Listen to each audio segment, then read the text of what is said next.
Hello everyone, this is Shoikat and welcome back to my brand new video. তো আজকে দেখতে পাচ্ছেন বিকালবেলা। তো আজকে আমার স্কুল ছুটি ছিল। তো বিকালবেলা আমি ছাদে পানি দিতে এসেছিলাম গাছগুলোতে। দেখুন আমাদের গাছগুলো কত সুন্দর হয়েছে। আমরা কিন্তু আগের ভিডিওতে দেখিয়েছিলাম যে লাউ গাছগুলো অনেক ছোট ছিল।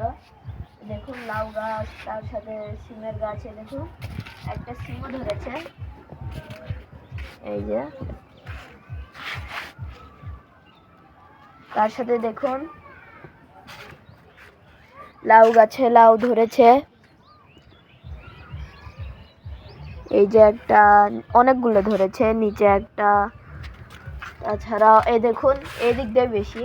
এই যে একটা, এই যে এই যে এই যে অনেকগুলো ধরেছে। তো এইদিকে দেখুন আমি ওই যে বাজার থেকে নিয়ে এসেছিলাম মরিচের গাছ। তো মরিচের গাছটা একটু কম বড় হচ্ছে, অনেক দিন ধরে লাগিয়েছি, তাও মরিচের গাছগুলো তো বড় হয় নাই। দেখুন আমরা রসুন লাগিয়েছি, রসুন দেখুন অনেকগুলো রসুন লাগিয়েছি, অনেক ভালো হয়েছে রসুনের গাছগুলো। এটাও আমাদের লাউয়ের গাছ। তো এইটা শশার গাছ। আমাদের প্রায় 2-3টা শশার গাছ এ যাবৎ মারা গেছে।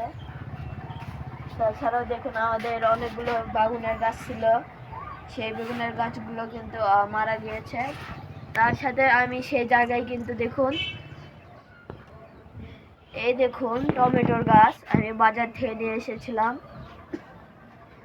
দেখুন ফুলও বেরিয়েছে, অনেক সুন্দর হয়েছে। কিছুদিন পর হয়তো টমেটো ধরে যাবে।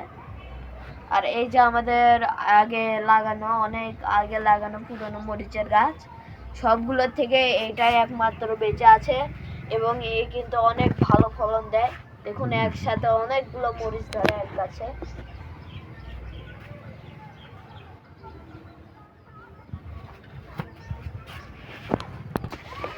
অনেকদিন যাবত আপনাদের মাঝে আমার ছাদ বাগানের ভিডিও দেওয়া হয় না।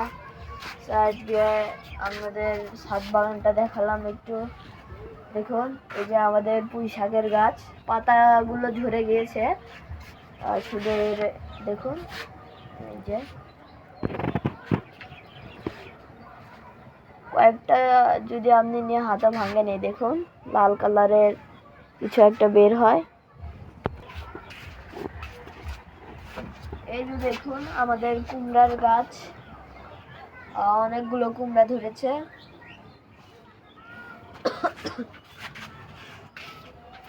আর এই পাশে দেখুন, এই পাশেরটা দেখতে অনেক ভালো লাগে, সরিষার ক্ষেত, ফুলগুলো এখনো আছে।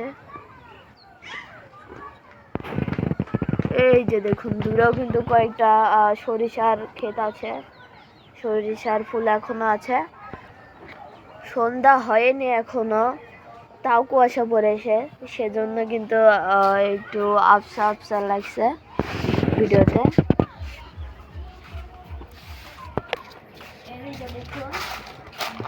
এই যে আমাদের ঘাস ফুলের গাছ অনেক ভালো হয়েছে। এই দেখুন লাল কালার, বিভিন্ন কালারের, লাল সবুজ কালারের ঘাস ফুল।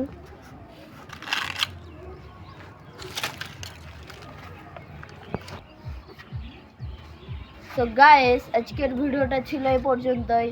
দেখা হবে আরও একটি নতুন ভিডিওতে।